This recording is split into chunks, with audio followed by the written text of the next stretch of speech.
Welcome to Athens, wanderer. More specifically, welcome to the musical hub of the city, the Odeon. Sometimes, when the burdens of life begin to weigh heavy on my shoulders, I come here, close my eyes, and surrender myself to the music. It makes me feel like I'm a child again, my mother singing me to sleep with a gentle lullaby. The Odeon was where musicians came to share their songs with the public. The melodies played here caught the wind and drifted through the air, soothing the souls of Athenians across the city. Come find me when your visit is complete, and we will talk about the things you've learned. See you soon, wanderer. Music played an important part in almost every aspect of ancient Greek life.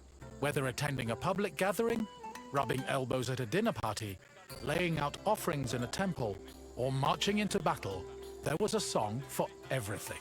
Aristotle even wrote that music increased the efficiency of laborers, and it was often played for rowers and field pickers to keep them working at a steady rhythm. Musical contests, or agones, were originally only held during religious festivals. Over time, they became cultural events in their own right, and attracted musicians and spectators from all over the Greek world. For example, the Athenian Panathenaea festival featured competitions for instrument playing and poetry recitation. The Dionysia festival included contests between groups of male singers to see who could best perform a dithyramb, a merry hymn in honor of the god Dionysus. While these contests could be attended by all, women weren't allowed to compete in them.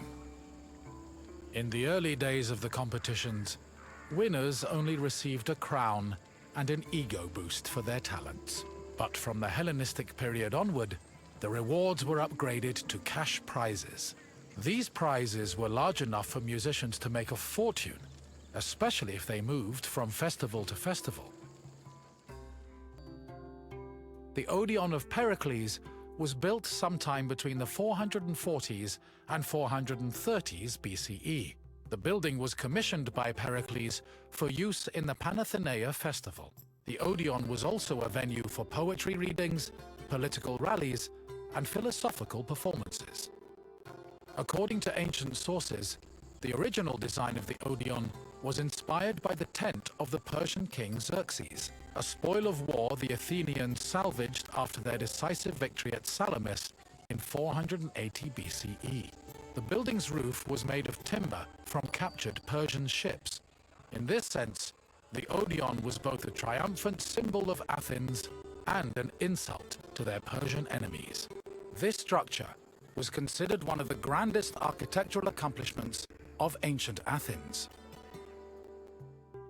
In ancient Greece, there was a type of music for almost any occasion. Complicated songs like hymns, paeans, and dithyrambs were meant for the ears of the gods, and as such were usually played during religious ceremonies and civic life. Meanwhile, a hymneus was a song performed at weddings, and a threnody accompanied funeral processions. For more merry occasions like symposia, scholia were the soundtrack of choice. However, drama was considered the epitome of artistic expression, since it combined songs with poetry, dance, acting, and costumes. Plays were thought to be the connection between mortals and gods, and the songs that accompanied them, especially those from the tragedies of Euripides, often became huge hits in the rest of Greece. Hello again.